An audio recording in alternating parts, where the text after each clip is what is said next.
Welcome back, my friends, to the D-Rate the Hate podcast. I am your host, Wilk Wilkinson, your blue-collar sage, calming outrage and helping to navigate a world divided by fog and those who would spread that fear, outrage, and grievance. Each week, I'm sharing stories from my path and using the power of conversation and collaboration with my many great guests.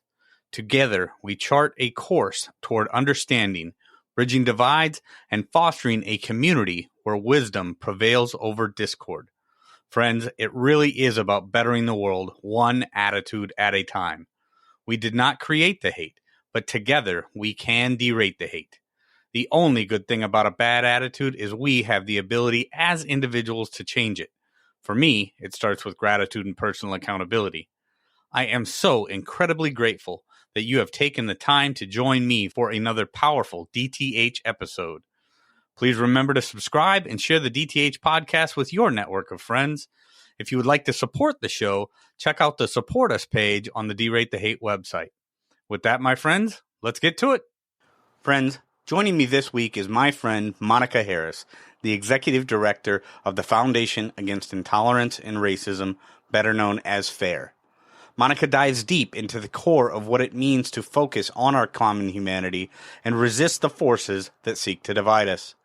She makes a compelling case that discrimination, in any form, is wrong and that true equality is something we must all strive for.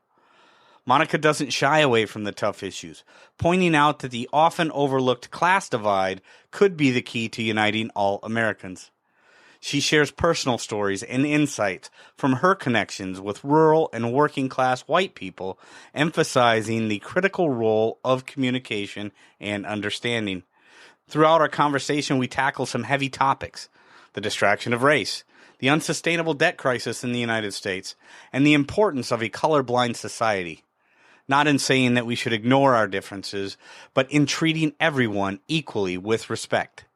Monica passionately argues for seeing and understanding others on a deeper level, beyond physical and immutable characteristics, and truly engaging with their unique experiences and challenges.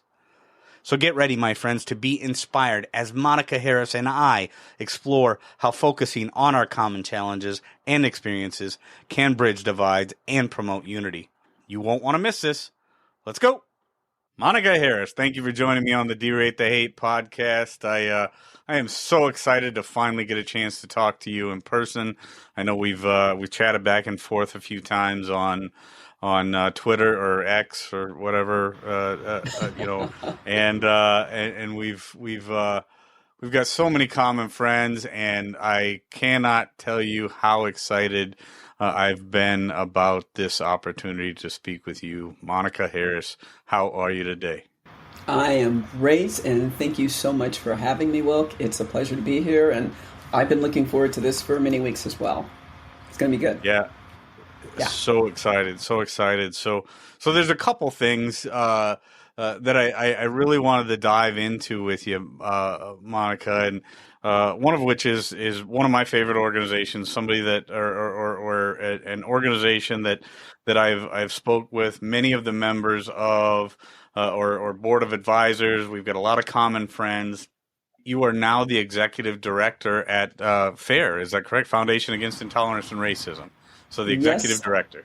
That's right. I'm ED. I assumed the position in October of last year, literally 2 days, or was it 2 or 3 days after October 7th? So that's what I walked into a virtual minefield. But yes, I've taken control of FAIR. We're making a lot of good progress. A lot of people, in case your listeners don't know much about FAIR, I like to describe our organization as what the ACLU was intended to be, once was, but no longer is. And that's an organization that's dedicated, that's truly committed to defending and protecting civil liberties for everyone, not based on identity, not we object to and we challenge discrimination in any form, not just against black people, but against white people as well. Not surprisingly, there are plenty of avenues for aggrieved black people who find themselves the victims of discrimination. There are plenty of organizations who are willing to, take a stand and protect them. There are not as many organizations that are willing to stand up and protect the majority group, I should say, white people. But I think it's important to keep in mind that in the true spirit of Martin Luther King, discrimination in any form, for any reason, for any purpose, against anyone is wrong. So that's why I'm committed to FAIR. I'm very proud to be a member of FAIR. And as a lawyer, a practicing lawyer, FAIR's principles, I think, mean more to me than most Americans.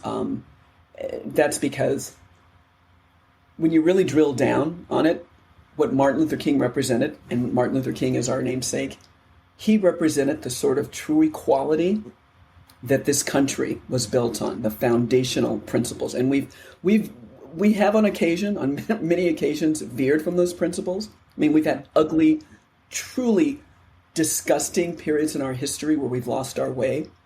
But Absolutely. what I love about America is that we're a country full of good people, and we generally find our way back. We find our way back to balance, no matter how wildly we veer from this country's foundational principles.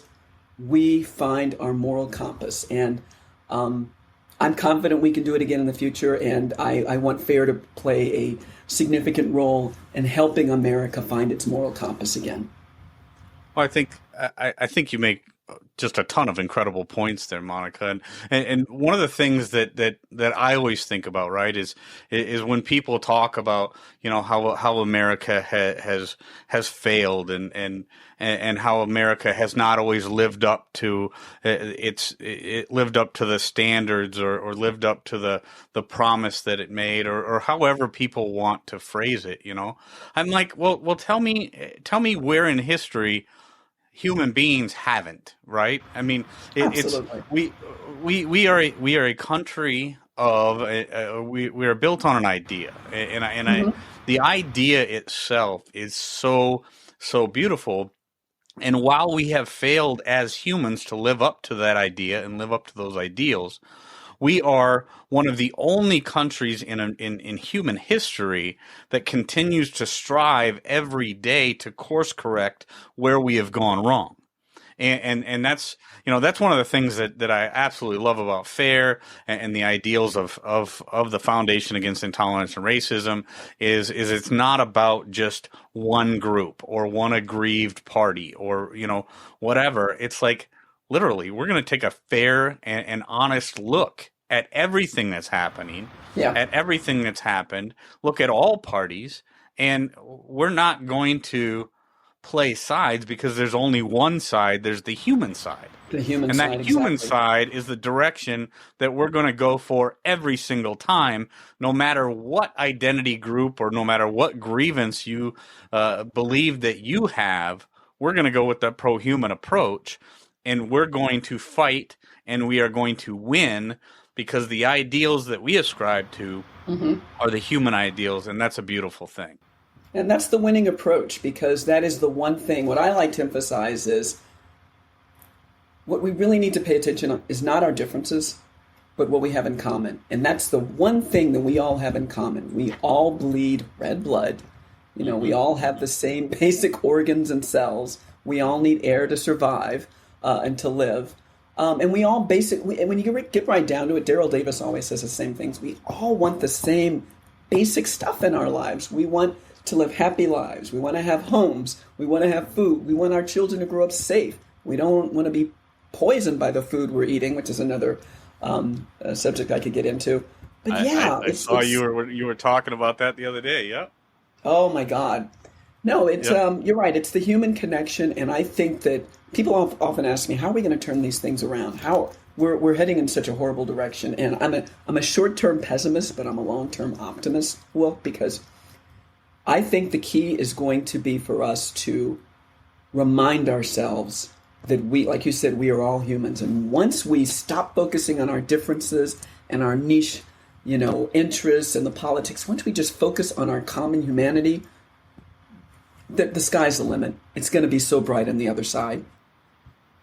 I love the fact that you brought up our friend Daryl Davis, Monica, because as far as short-term, long-term goals, if we all keep our eyes on the prize, right? We all keep our eyes on the fact that we are all human and we all want those 5 basic things, right? It does not matter When the only time it begins to matter, Monica, is when we quit talking to each other, when we quit Yep. having those conversations. And that's what drives me nuts so much about what's going on today, is there are so many people that are actively engaged in trying to keep us separated, actively engaged in trying to push us out, away from each other, rather than bring us together and talking to each other.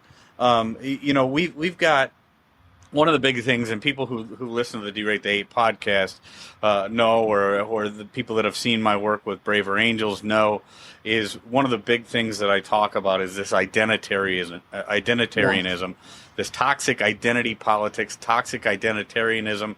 Everybody's being labeled and put in a box by somebody else, and then they're put up on a shelf, and when we need them, or when they need them, rather, they pull them down. Well, that division that's caused by that labeling, caused by that identitarianism, is really what keeps us separated.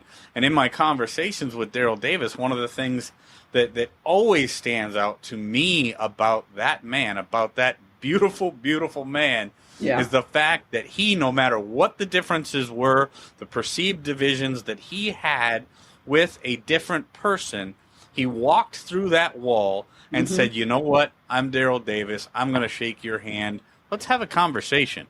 And it's just like, you know what, if more people did that kind of thing, we wouldn't be where we are. You know, that whole thing where we allow certain loudmouths, certain people that have the podium to stand up and keep us divided. You know, if people just said, you know what, I'm not going to play into this anymore, I'm going to sit down and have a conversation with this person. It feels rather intentional. Very. Yeah. And I think if you said that like 10 years ago, you would have been called a conspiracy theorist. But I think it's pretty obvious to any reasonable person who's paying attention now that we are being purposefully divided. We are being, in my opinion, manipulated to hate one another. As Martin Luther King once said, I'm convinced men hate each other because they fear each other, and they fear each other because they don't communicate with each other, and they don't communicate with each other because they're separated from each other. So to your point about Daryl, the moment we stopped communicating with each other, and this, and it's weird, we're going back to a place we were in the 50s, segregation between blacks and whites. That is what led to the hate, the fear, the dread. And for decades, we managed to heal that divide. We managed to become integrated again. I grew up as a Gen Xer, completely organic for me to live in an integrated environment, to learn, to go to school, to have a partner who's white. That's all very organic to me. And now we're going back to a place with segregated classrooms. Oh, if you're black, your doctor has to treat you a certain way.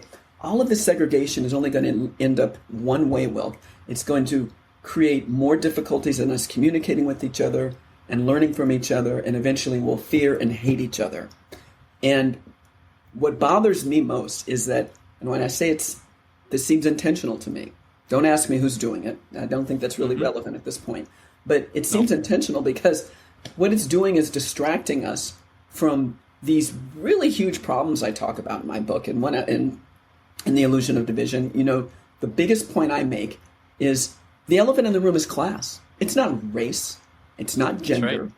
It is not religion. It's politics. It's the gaping divide between the haves and the have-nots. And living here in Montana, a state that is, dare I say, 90% white, what struck me is the number of white people who are struggling.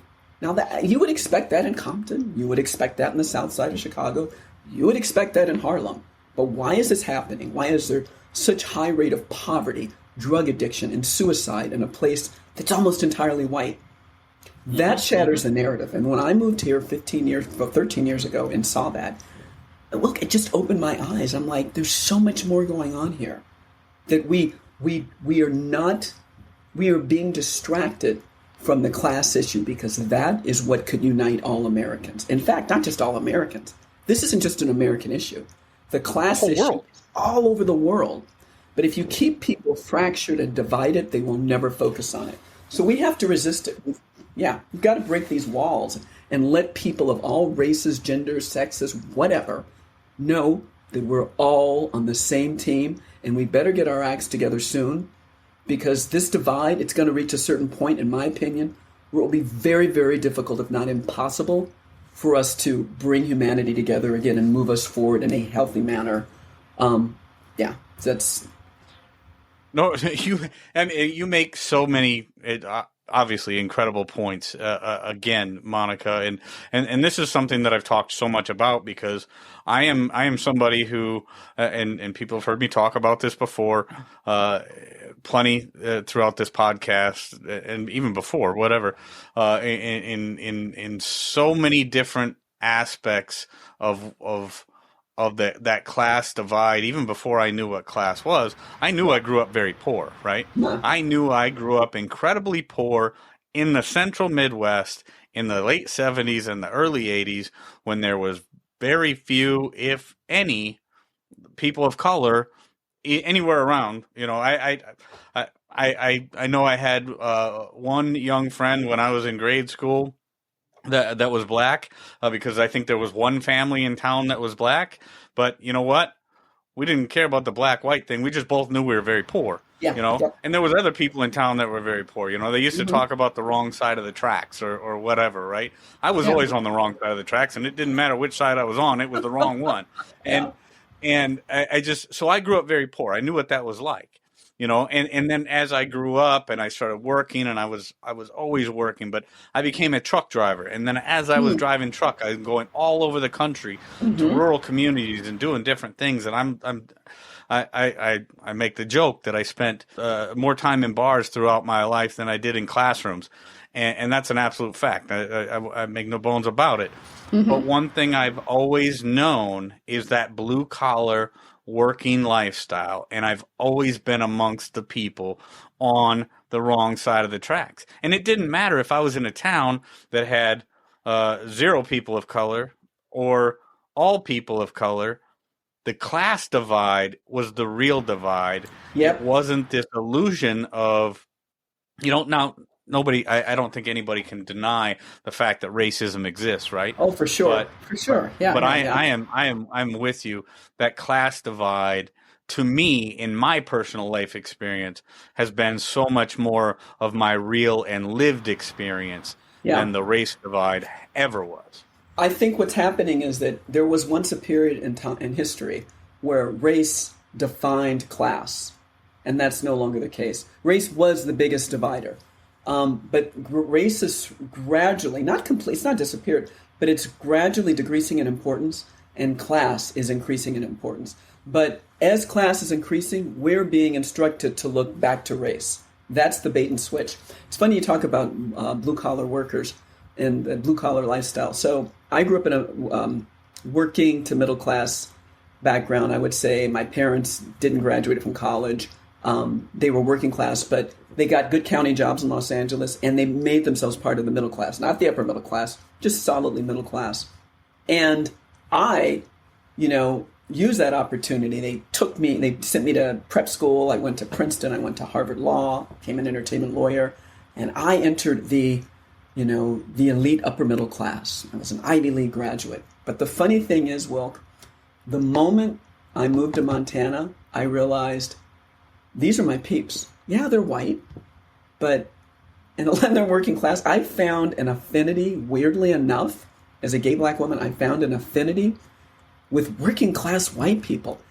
And I found myself becoming more estranged from the educated people, white and black, that I'd spent most of my life with. And it was very puzzling for a long time. I felt like a fish out of water, like neither, fish nor fowl, really.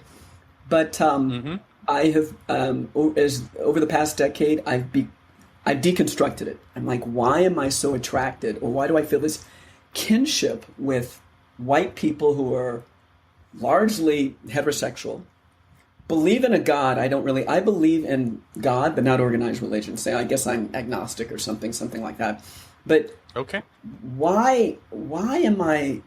What is the kinship I feel with these people? And I realize now it's because they've been mislabeled. They are literally people who I think appreciate me for my values and for my character, and they look and they see my soul. I'm not saying Mm-hmm. that's what these people always. If you look at Montana 50 years ago, I don't know what those people were like. They might have been raging racists. I don't know. I can't speak to it. But I can tell you what the people are like now. I think there's been an evolution in this country. And the working class people I meet they're salt of the earth. They're hardworking. They don't want to take anything from anyone. They're not looking for handouts. They just want to live in a country that lives up as Martin Luther King says. Just want them to live up to the words in the paper. That's all they want. No. And that's great because you talk about the evolution of people and how how we as a society have evolved and accept things now that we probably didn't when I was a kid or you were a kid or whatever and certain things. Like I said, I'll go back to something that we kind of alluded to earlier, when we were talking about Daryl Davis and people not knowing each other and not really ever interacting with each other, and that really causes that fear, and that fear leads to anger, that anger leads to hate and violence and things like that. And I'll go back to a quote that I love to talk about my friend Monica Guzman from Braver Angels. She talks about in her book. I never thought of it that way, right? Those who are underrepresented in our lives will be overrepresented in our mind. It's true. That's very true. If we go back to a time when we do not integrate or speak to those people with which we think we have nothing in common, we will certainly, they'll be overrepresented in our minds, and we will make them out to be some kind of a boogeyman. Yep. You talk about the people in Montana and the way it was back in the day and back before there was maybe any people of color in the region and whatever. And were they maybe racist, or were they maybe this or maybe that? Maybe they were. Who cares? Yeah. What they are today is what matters. But that thing that you were talking about, that you talk about within your book, and how things have changed, and it's more this illusion, and there's people that want to make you believe that it's as bad today as it was 30, 40, 50 years ago, whatever it was. Yeah. Working towards that goal, and I don't get it, and I know that, you said that you don't get it. Why would people want to use race, something that we've worked so hard for, and a path that we've gone so far in correcting? Why would they want to continue to use that? I mean, I'll tell you why. I'll tell you why. Have you been to the grocery store lately? Oh yeah. Unfortunately, I have. $8 for organic eggs. Okay. What? $2.50 for an avocado. We all know the gas has been, like, depending upon where you are in the country, it could be like anywhere from $2.50 to $5.50 in California. We're talking about race because we're being distracted from the fact that every day more Americans are sinking under the waves. It's getting harder and harder for us all to survive, no matter what we look like, who we sleep with, or if we go to church or not, whether we have a gun. I read a statistic, I think it was in Bloomberg the other day, that half of all small businesses now are having trouble paying their lease and other bills. I mean, that's completely unsustainable. Why aren't we talking about that? Racism. I'm sorry. If racism was eliminated tomorrow, it would not change the fact that we are still having trouble putting, as Joe Biden would say, food on the table. It doesn't change that a bit. Yeah. You and I both got to eat the same way. It makes no difference. A carton of eggs or an avocado or a loaf of bread costs the same for you as it does for me, right. Respectively, depending on where we're at in the country. But the reality is, and people don't want to talk about the fact that consumer debt, all-time high, right? Consumer spending, while it's a high, if that's all going on a credit card, that credit card eventually runs out, right? I mean, it's not sustainable. If a business is having to put all of their expenses on a credit card, and at the end of the month they don't have enough money to cover that credit card bill, that business goes away. It doesn't matter. So as we increase the expenses that it costs to live, more and more of us don't get to live anymore. And I mean, you have the debt. You have and the it debt doesn't to matter what color we are. Right. You add the debt to that. And I don't think a lot of people, or maybe they are, but it was news to me when I found out when I was on CNBC 2 months ago that as of March of this year, the U.S. debt is rising by $1 trillion every 100 days. I mean, that defies just the imagination. That's like something out of science fiction. Total debt in the United States, we're talking about all just consumer debt, all forms of debt. So the private, M1 and M2 money supply, it's $80 trillion. $80 trillion. You're right. It's completely unsustainable. And I'm not trying to scare anyone, but I think we just have to be really cognizant of the mathematical reality here. A country with this level of fiat debt is going to have a lot of problems systemically, and I'm not talking about racism. I'm just talking about keeping infrastructure, just basic services intact. We are going to have significant problems in the next few years, but we aren't talking about that. And again, it's not just us. This is a global crisis, primarily affecting Western countries because they're the most debt-ridden. But that is what we're being distracted from, Wilk. It absolutely it's one of those things that does boggle the mind. I mean, I can't get my mind around it because, again, if you and me live next door to each other and all of a sudden there's no food left, there's no infrastructure left, there's no place to, we no longer have electricity for our homes, we no longer have water to bathe with, we suffer the same fate. Absolutely. So those distractions are absolutely ridiculous. They're false. So let's. I know we're getting close to the end of our time, Monica, and I'm looking forward to so many more conversations with you because I know we could talk for hours. But this. Well, I know pretty soon when this comes out, it's probably going to be within weeks, or maybe even days that we're going to be together at the Braver Angels convention in Kenosha, Wisconsin. So that's very exciting. One of the proposed topics that we're going to be covering at that convention is the idea of colorblindness, and is there something wrong with the idea of being colorblind?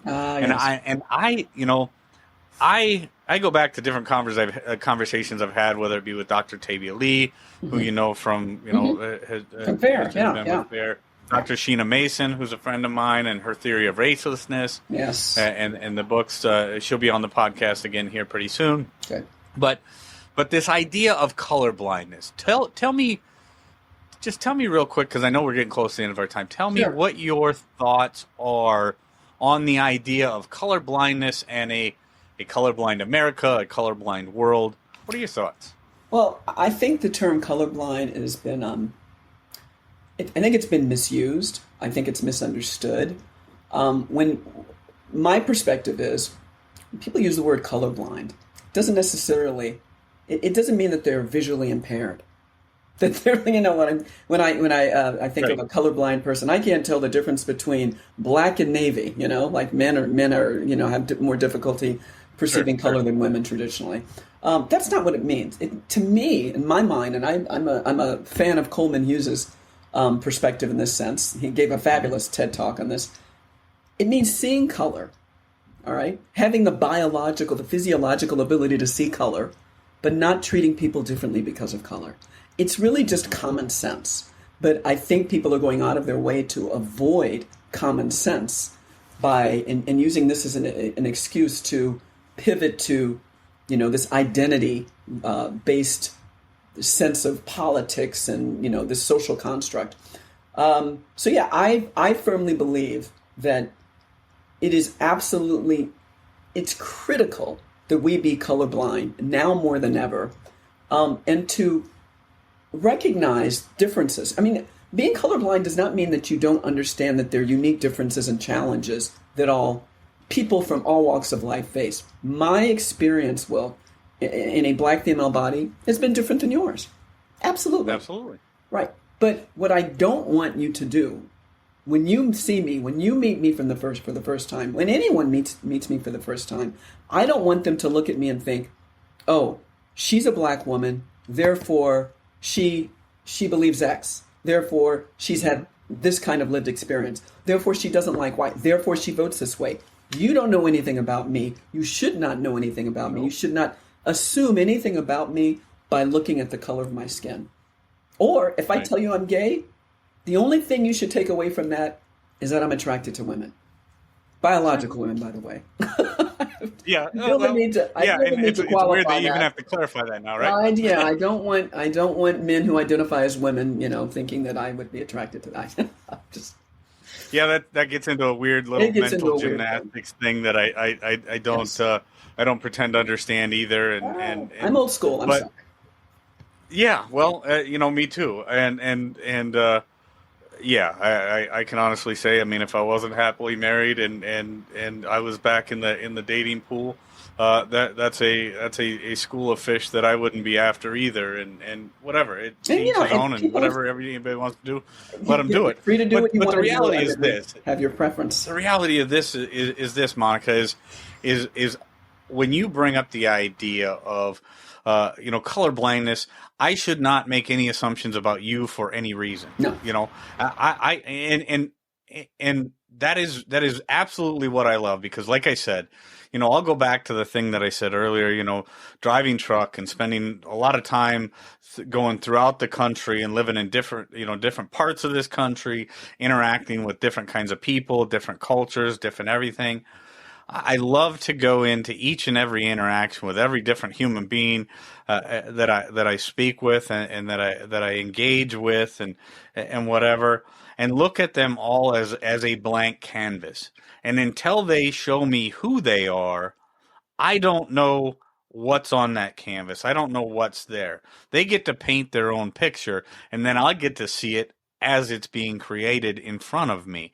That's my idea of, and I think it really, comports with what you're saying, because when people go into those conversations with this preconceived notion of who this person is, whether they be, a poor kid from Northwest Iowa, or an intellectual elite from the Beltway bubble, in Washington, D.C., a school teacher from Northwest Vermont, whatever, right? I mean, we can try to, in some way, build some kind of structure in our mind of who this person is. But what we do in building that structure, instead of looking at them as a blank canvas, is we sometimes start to tune out parts of those things, parts of those, going back to the colorblind reference or whatever, we start to miss some of those brushstrokes because we aren't fully encapsulated or fully in doing a full intake of what's happening as they're painting that picture. And I think that's a real problem, and it's a problem that we face. And when people, and this goes to my bigger point when it comes to the idea of colorblindness, when people who say, going back to what we were saying earlier in the conversation, when people try to make us believe that we are more divided than we are, or make us believe that race needs to be, or some kind of identity grouping needs to be a bigger deal than it really is, it leads to those preconceived notions, and that leads to a greater inability on the part of us as individuals to really intake who that person is as they're painting that picture. That's my biggest problem with it. That's my biggest problem, because when people try to make us believe, or like I know you had put something on X the other day about your serious concerns about a child going to a college as opposed to a trade school or whatever, because what are they being taught? They're being taught to hate people for whatever reason. And it's that preconceived notion that's drilled into the minds of our young people that give them that inability to see a person for who they really are. And that's what really bothers me about it. Well, I'm a spiritual person. I'm not a religious person, but I'm a spiritual person. And I do believe in the existence of soul. And I also grew up being told and believing that it's very simple. The eyes are the windows to the soul. And whenever I meet someone, the first thing I do, it's harder on Zoom, of course, but when I meet someone in person, the first thing I do, I look deep into their eyes. And I swear to God, you can tell who a person is. And you should try it. I mean, you probably have tried it, but I encourage all your listeners. Yeah. Focus on a person's eyes because they tell you so much. Are they vacant? Are they really deep and engaging? There's some people, I swear to God, it's like there's no one there. It's literally like, and I dare say this has been true of quite a few political figures I've happened to meet in person in my life. Right. It's like, the term soulless, that really does come from something. But yeah, when I meet someone, I try, I take note of the fact, you're a white guy, you've got a beard, I get that. But I look at your eyes, and that tells me so much. And that's what I think we need to start doing more of that. Getting away from evaluating people and assessing them based on their immutable physical characteristics or whatever, and just looking inside. Look to the soul. Be perceptive enough to see that, like the group soul to soul, one soul to the other. That's what we need to do. Communicate that way. I don't want to get too woo-woo, but I believe firmly in that. I got to say. I believe firmly in it too. I mean, one of the things, I recently had the opportunity to speak with my friend David Brooks about his book, The Art of, or How to Know a Person, The Art of Seeing People Deeply and Being Deeply Seen. And I think that is so huge in the sense, and I told him that this is one of the most instrumental books that I think anybody could read, because when you are having a conversation with somebody and you are looking at somebody, one of the biggest ways to show them that you are seeing them is to look in their eyes, truly engage with them, and not look at them just for what they, like you say, their immutable characteristics, my beard, my white skin, or whatever, but actually seeing them and looking at them and absorbing, and not just seeing them physically, like with our eyes, but showing them that you are truly listening and truly absorbing and taking in what they are saying, taking in that message, taking in who they are as a human being, finding the humanity within them, and showing them that that's part of what we all need to be. I believe that we're all spiritual beings having a physical experience, and if we could just grok that, I think it would make such a difference. That's really what we have in common. That's our spiritual nature. So much wisdom, so much beauty in this conversation. I've absolutely loved it. I look forward to many more. Monica Harris. Tell the DTH listeners, where can they find out more about you? There will obviously be links to your site and FAIR and your book in the show notes. So that's very exciting. What do you got to leave the DTH listeners with, Monica? Well, you can find more about FAIR at www.fairforall.org. I also have a website, www.letsgetunplugged.com. Monica Harris, you can find me on X, and also on Facebook on Monica at Unplugged. And let's see, I think that's about all. I'm not on Instagram. I'm not on TikTok, so you're not going to find me there. But I think I've hit the other places. Well, we will make sure people find you. I have very much enjoyed this conversation. I'm Likewise. Very much looking forward to more. And we will see you very soon in Kenosha, Wisconsin, Braver Angels Convention. Looking forward to it. Take care, Wilk. Friends, if there's anything in this episode that provided exceptional value to you, please make sure to hit that share button. Share it with your friends, share it far and wide. And of course, if you haven't done so already, be sure to subscribe right from our website so you can get the D-Rate the Hate podcast sent to your email inbox every week. So this is Wilk wrapping up for the week, saying get out there, be kind to one another, be grateful for everything that you've got, and remember it's up to you to make each and every day the day that you want it to be. If there is something that you would like to share with me, you can catch me on most social media platforms, or you can email me directly, wilk@wilksworld.com. With that, my friends, I am going to back on out of here, and we will catch you next week. Take care.